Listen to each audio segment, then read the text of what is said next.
तमिलनाडु भारत का एक ऐसा राज्य जहां राजनीति सिर्फ सत्ता की लड़ाई नहीं होती, बल्कि लोगों की भावनाओं से जुड़ी होती है। यहाँ नेता सिर्फ नेता नहीं बनते, लोग उन्हें अपना हीरो बना देते हैं। लेकिन साल 2026 में कुछ ऐसा हुआ जिसने पूरे देश को चौंका दिया। एक फिल्म स्टार जिसे लोग सिर्फ बड़े पर्दे का हीरो समझते थे, वो अचानक राजनीति के सबसे बड़े खिलाड़ियों को हराने लगा। न्यूज़ चैनल्स चिल्ला रहे थे, सोशल मीडिया पर तूफान मचा था और हर जगह सिर्फ एक सवाल पूछा जा रहा, आखिर विजय की जीत के पीछे असली राज क्या है? क्या ये सिर्फ फैन फॉलोइंग थी? क्या ये सिर्फ फिल्मों की पॉपुलैरिटी थी? या फिर इसके पीछे कोई ऐसा सीक्रेट था जिसे बाकी नेता समझ ही नहीं पाए? और इसका जवाब जानने के लिए हमें कई साल पीछे जाना होगा। कहानी शुरू होती है एक ऐसे लड़के से जिसे बचपन से ही फिल्मों की दुनिया पसंद थी। उस लड़के का नाम था विजय। धीरे धीरे वो तमिल फिल्मों का बड़ा स्टार बन गया। लेकिन विजय बाकी एक्टर्स से थोड़ा अलग थे।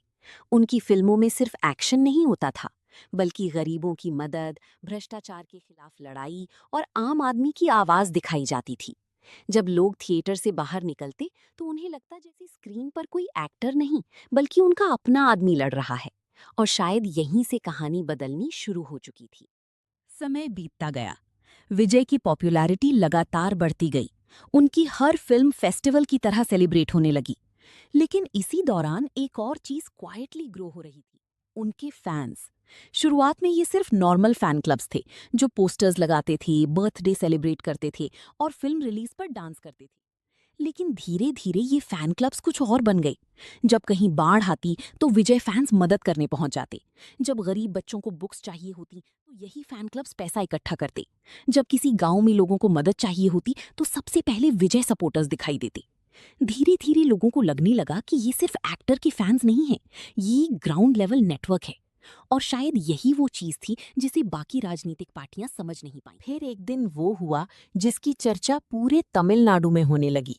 विजय ने राजनीति में आने का ऐलान कर दिया। पूरा राज्य शॉक में था। कुछ लोग खुशी से चिल्ला रहे थे, कुछ लोग इसे मजाक समझ रहे थे और कुछ बड़े नेता अंदर ही अंदर डर गए थे। न्यूज़ डिबेट्स शुरू हो गईं। क्या एक एक्टर राजनीति चला सकता है? क्या फैन फॉलोइंग वोट्स में बदल सकती है? क्या विजय सिर्फ पब्लिसिटी चाहते हैं? हर तरफ सवाल ही सवाल थी। लेकिन विजय चुप थे। वो धीरे धीरे अपनी स्ट्रैटेजी तैयार कर रहे थे। फिर शुरू हुई उनकी पॉलिटिकल रैलीज। पहली रैली में हजारों लोग आए, दूसरी में लाखों। और फिर ऐसा समय आया जब उनकी रैलीज में भीड़ संभालना मुश्किल होने लगा। लेकिन सबसे इंटरेस्टिंग बात कुछ और थी। लोग सिर्फ उन्हें देखने नहीं आते थे, लोग उन्हें सुनने आते थे। स्पीचेस फिल्मों जैसे ड्रामेटिक नहीं होते थे, बल्कि सिंपल होते थे। वो बेरोजगारी की बात करते, महंगाई की बात करते, करप्शन की बात करते। और सबसे बड़ी बात, उनकी लैंग्वेज बिल्कुल आम आदमी जैसी थी। कोई कॉम्प्लिकेटेड पॉलिटिकल वर्ड्स नहीं, कोई हैवी स्पीच नहीं, बस सिंपल बातें जो सीधे लोगों के दिल में उतर जाती थी। धीरे धीरे तमिलनाडु की राजनीति बदलने लगी। पहले जो युवा पॉलिटिक्स में इंटरेस्ट नहीं लेते थे, अब वही लोग सोशल मीडिया पर विजय की स्पीचेस शेयर करने लगे।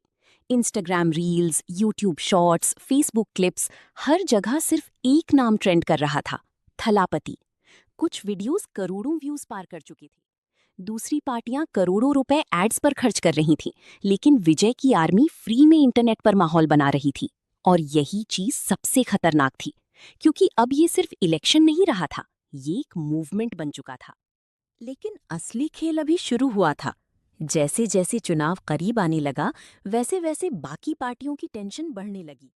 पॉलिटिकल एक्सपर्ट्स कैलकुलेशंस कर रहे थे, अगर यूथ वोट पूरी तरह विजय की तरफ चला गया तो कई बड़े नेता हार सकते थे।